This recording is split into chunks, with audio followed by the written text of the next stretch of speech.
नमस्कार दोस्तों, स्वागत है आप सभी का आपके अपने YouTube चैनल में। तो जैसा कि हम लोग प्रतिशत चैप्टर पढ़ रहे थे और आज ये हमारा प्रतिशत का चौथा वीडियो लेक्चर है। तो इसको कंटिन्यू करने से पहले मैं आपको यही सजेशन दूंगा कि अगर आप नए हैं तो पहले के किए हुए सभी लेक्चर्स को आप देख लीजिए, ऊपर दिखाया जा रहा है आई बटन के माध्यम से, जिससे कि आपका कॉन्सेप्ट एकदम अच्छे से क्लियर रहे। तो चलिए शुरू करते हैं आज के प्रश्नों को। कि कह रहा है एक वर्ग की भुजा को 20% बढ़ाने पर उसका क्षेत्रफल के प्रतिशत बढ़ जाता है, तो के का मान ज्ञात कीजिए। तो इसको मैं आपको बेसिक और फॉर्मूला दोनों से कैसे हल करेंगे दोनों बता रहा हूँ। पहले आपको बताता हूँ बेसिक। क्वेश्चन में कह रहा है कि एक वर्ग है और इसके क्षेत्रफल में भुजाओं में 20% की वृद्धि होने पर क्षेत्रफल कितना बढ़ेगा, ये हमको ज्ञात करना है। तो हमको ये पता है कि वर्ग का जो क्षेत्रफल होता है वह होता है भुजा का स्क्वायर। भुजा का स्क्वायर मतलब हम समझें तो ये हम कह सकते हैं भुजा गुणे भुजा। और कह रहा है कि भुजा को 20% बढ़ाने पर, तो मतलब 2 बार भुजा का गुणा हो रहा है, तो एक बार 20% बढ़ाएंगे, फिर दूसरी बार भी 20% बढ़ाएंगे। तो देखिए, ऐसे प्रश्नों को हल करने का यही कॉन्सेप्ट है कि हमें फॉर्मूला पता होना चाहिए और उसमें कौन सा भाग क्षेत्रफल का हल करने के लिए आ रहा है, ये ध्यान हमको देना है। तो जब पहली भुजा में हम 20% बढ़ाएंगे तो हम मान लेते हैं कि भुजा हमारा था 100%, तो 100% से 20 बढ़ा तो ये हो जाएगा 120%, और फिर से बढ़ा दे रहे हैं तो ये हो जाएगा 120%। ठीक है, तो इसको हम और हल कर सकते हैं। ये 0 से 0 कट गया और 2 पंचे 10, 2 छंग 12, और सेम चीज़ नीचे भी हो जाएगा क्योंकि वही है। तो देखिए, ये जो था इधर का भाग ये प्रारंभिक है और ये वृद्धि के बाद है। तो ये जब गुणा करेंगे, क्योंकि गुणा ही हो रहा है, देखिए यहाँ पे, तो 5 में 5 का गुणा किए तो आया 25, और 6 में 6 का गुणा किए तो आया 36। तो अब हमें देखिए दोनों क्षेत्रफल पता लग गया। प्रारंभिक 25 था और इतना बढ़ गया, तो कितना नंबर बढ़ा है? 25 से 36 बढ़ा है 11 नंबर, 11 अनुपात। अब प्रारंभिक था 25, प्रतिशत निकालने के लिए 100 से गुणा कर देंगे। 25 चौके 100 बराबर हो जाएगा 44%, ऑप्शन नंबर बी। ये जब आप प्रैक्टिस करेंगे तो और जल्दी ही हल हो जाएगा कि इसमें केवल आपको फॉर्मूला पता होना चाहिए। 20% था तो 5 से 6 करके डायरेक्ट हमने कर दिया। तो ये तो हो गया बेसिक मेथड। अब हम आते हैं फॉर्मूला के कैसे हल करेंगे। तो देखिए, एक फॉर्मूला होता है कि जब 2 बार लगातार वृद्धि हो रही है तो फॉर्मूला होता है x plus Y plus X Y बटे में 100। तो x है 20 और दूसरी भुजा में भी 20 की वृद्धि हो रही है, तो फिर इन दोनों का गुणा कर देंगे और बटे में 100। तो ये 2 0 से 2 0 कट गया, 20 20 40 और 2 दूनी 4 बराबर 44%। फॉर्मूला से आसान है, लेकिन मैं आपसे यही कहूँगा कि आप बेसिक जानिए, जिससे कि आप सवालों में कभी फंसेंगे नहीं। क्योंकि फॉर्मूला कुछ ही सवालों में आपको आसानी देगा, आप कहीं ना कहीं इसमें फंस सकते हैं। तो इसी तरीके से आगे एक और क्वेश्चन करते हैं। जिसको हम बाई फार्मूला करेंगे, क्योंकि जहाँ यूज होगा हमें समय को भी ध्यान देना है, जानते रहिए दोनों। इस क्वेश्चन में दिया है कि यदि आयत के प्रत्येक पक्ष में 22% की वृद्धि होती है तो इसका क्षेत्रफल बढ़ेगा। तो ये भी बिल्कुल उसी तरीके से हल होगा अगर आपको आयत का क्षेत्रफल का फॉर्मूला पता रहेगा तो देखिए, आयत जो होती है वो कुछ इस तरीके की आकृति होती है। अगर हम इसके क्षेत्रफल की बात करें तो वह होता है लंबाई गुणित चौड़ाई। तो देखिए कह रहा प्रत्येक पक्ष में, मतलब कि लंबाई में भी 22% की वृद्धि और चौड़ाई में भी 22% की वृद्धि। तो इसको बेसिक मेथड से आप कीजिएगा, दिक्कत आएगा तो कमेंट करके बताइएगा, मैं आपको बता दूंगा। हम आते हैं फॉर्मूला पे, जिसमें ये x है और ये y। तो 22 + 22 गुणित 22 और बटे में 100, मतलब कि x + y + xy बटे 100। अब इसको हम हल करेंगे तो 22 और 22 जुड़ के हो जाएगा 44। 22 में 22 का गुणा मतलब कि 22 का स्क्वायर। तो स्क्वायर कैसे करते हैं, 2 का वर्ग 4 और 2 का वर्ग फिर हो जाएगा 4, तो इसको लिखेंगे 0,4। फिर इन तीनों का गुणा कर देंगे, 2 दूनी 4 और 4 दूनी 8। ये लास्ट वाले में 0,4 फिर 4 और फिर आया ये 8, एक अंक छोड़ के हम लिख देंगे। तो ये आ जाएगा 484। तो इन दोनों का गुणा करने पर आया 484 बटे में 100। 2 जीरो था तो यहाँ दशमलव लग जाएगा। तो 44 में 484 जोड़ेंगे तो आएगा 48.84%, जो कि आपका ऑप्शन नंबर डी हो जाएगा।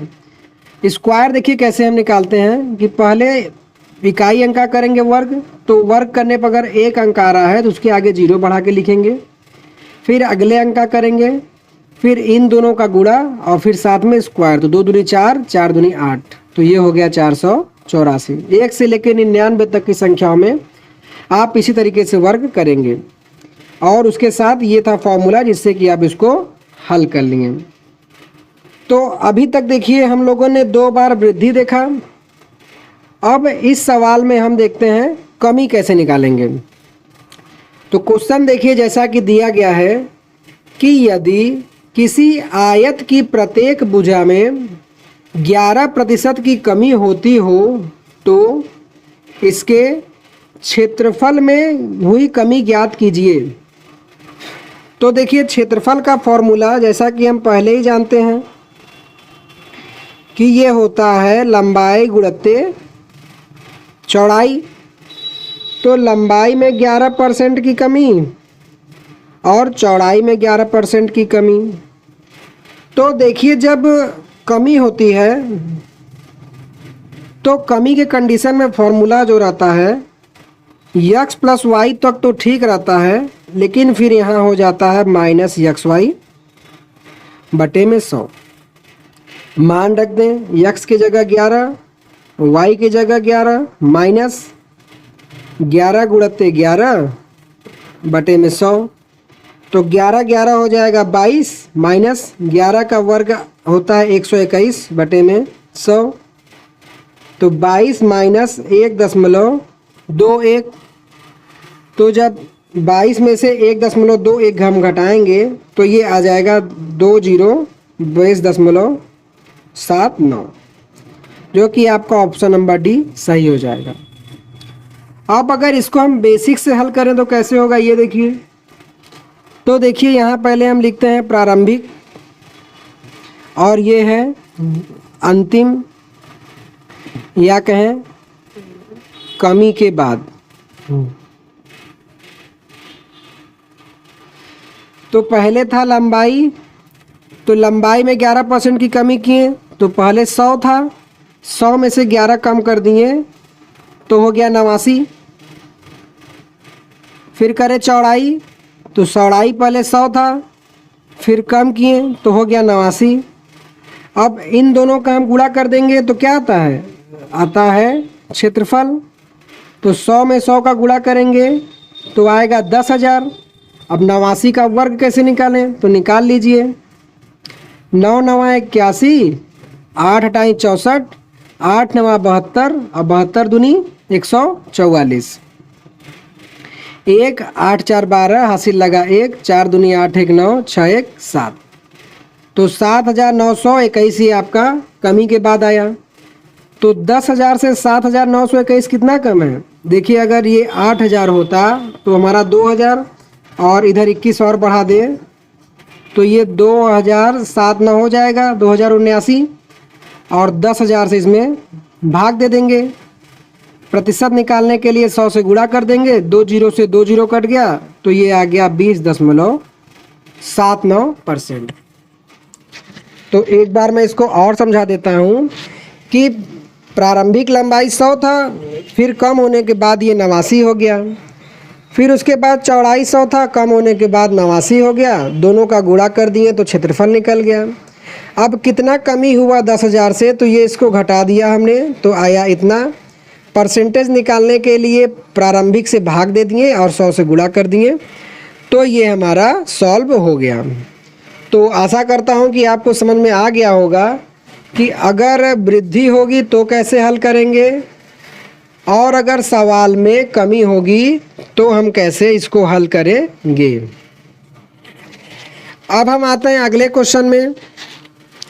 तो देखिए अगला क्वेश्चन क्या दे रहा है कि एक वृत्तीय बेलन की त्रिज्या में 50% की वृद्धि की जाती है।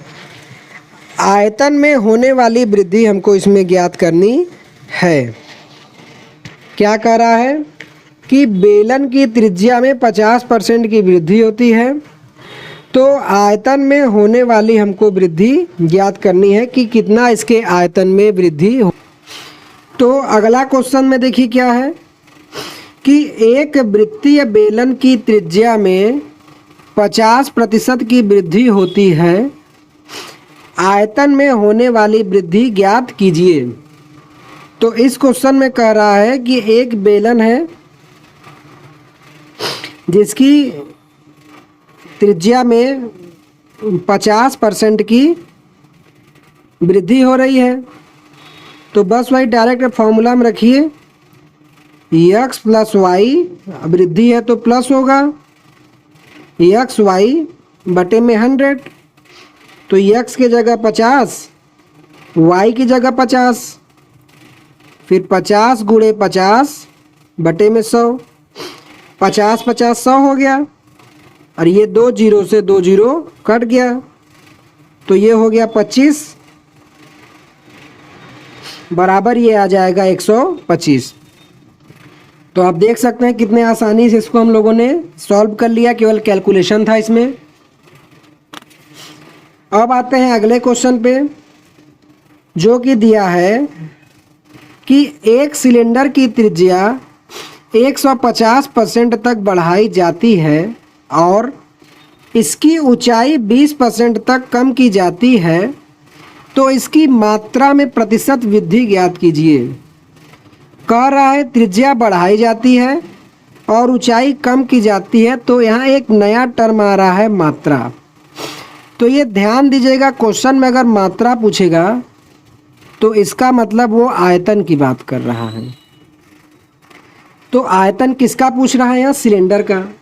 अब सिलेंडर का आयतन का हमें सूत्र पता होना चाहिए कि सिलेंडर का आयतन, जिसको कि हम V से दिखाते हैं, बराबर होता है पाई आर स्क्वायर एच। तो यहाँ पर पाई का मान तो स्थिर रहता है, मतलब नियत है, ये बदलता है, न तो बढ़ता है न तो घटता है। तो बचा यहाँ क्या, आर स्क्वायर एच। तो आर स्क्वायर को आर गुणत्ते आर गुणत्ते एच हम कर सकते हैं। तो ऊंचाई में, त्रिज्या में वृद्धि हो रही है, तो मतलब एक बार 2 बार त्रिज्या में बढ़ोतरी करेंगे और ऊंचाई में कमी, तो इसमें कमी करके फिर तीनों को हम गुणा कर देंगे। तो देखिए 150% की वृद्धि है, तो पहले इसको हम और सिंपल कर लेते हैं कि 150% की वृद्धि है तो पहले ये 100 होगा और 100 में जब 150 बढ़ाएं तो ये 250 हो जाएगा। इसको अगर हम काटे 50 से तो 50 दूनी 100 और 50 पंजे 250, तो ये हो गया 1:8 का अनुपात। फिर से यही आ जाएगा 2/5। अब यच का निकालें तो हाइट में 20% की कमी हो रही है, मतलब कि पहले 100 था, 20 कम होकर ये 80 हो जाएगा। तो 20 पंजे 100 और 20 चौक 80, मतलब कि 5:4 इसका हो जाएगा। इसीलिए मैंने आपको पहले अनुपात और समानुपात का चैप्टर पढ़ाया था कि कैसे इसको हम आसानी से कर सकते हैं। तो अगर आप लोगों ने पहला अध्याय नहीं देखा है तो ऊपर दिखाए जा रहे आई बटन से आप इसको देख सकते हैं। अब इन तीनों का गुणा कर देंगे तो हमें इसकी मात्रा मतलब कि आयतन में वृद्धि पता लग जाएगा। तो गुणा करें तो 2 दूनी 4 और 4 में 5 का गुणे तो 20 आएगा और 50 25 गुणते 4 बराबर 100 आएगा। तो देखिए इस तरीके से वृद्धि कितनी हो रही है, 20 से 100 हो जा रहा है, मतलब कि 80 का वृद्धि है। 20 से प्रतिशत निकालने के लिए 100 से गुणा कर देंगे तो इसको काटेंगे 4 बार में कटेगा, उत्तर आ जाएगा 400%, जो कि आपका ऑप्शन नंबर ए सही हो जाएगा। तो देखिए क्वेश्चन में हमने क्या किया, जैसे हम क्षेत्रफल निकालते थे वैसे इसका आयतन निकालें। इसके लिए फॉर्मूला पता होना चाहिए। फिर देखें कि फॉर्मूले में 2 बार आर की भागीदारी है और 1 बार एच की, सभी का गुणा हो रहा है। तो अनुपात में इसको आसानी से हल करने के लिए हमने इसको अनुपात में बदल लिया, क्योंकि परीक्षा में समय का भी ध्यान देना होता है।